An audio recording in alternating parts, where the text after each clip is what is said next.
नमस्कार सकाळर बड़ खबर सकाळर लाटेस्ट अपडेट नुआ वर्ष ओडिशार लोक नुआ भेटी देइछने परिवहन मंत्री विभूति जेना पॉल्यूशन सर्टिफिकेट नाई नथिबा असुविधार सम्मुखीन होउतबा लोक टिके आश्वस्ति मिली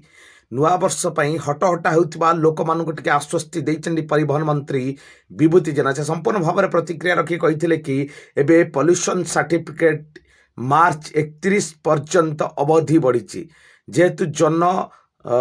गहली देखा मिलूँ पॉल्यूशन सर्टिफिकेट सेंटर मानक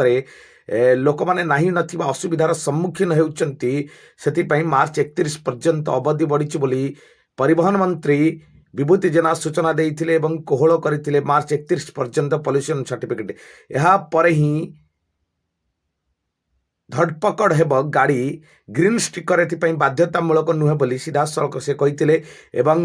जदि पॉल्यूशन सर्टिफिकेट न करें निश्चित भाव में परिस्थिति संगीन हम भयंकर एवं गाड़ी सीज हो संभावना अच्छी बोली से संपूर्ण मत दे कही जा सकाळर बड़ खबर सकाळर लाटेस्ट अपडेट बढ़ला एणिकी पॉल्यूशन सर्टिफिकेटर अवधि मार्च 31 जाए जा सकाळर सबुठु बिग ब्रेकिंग न्यूज।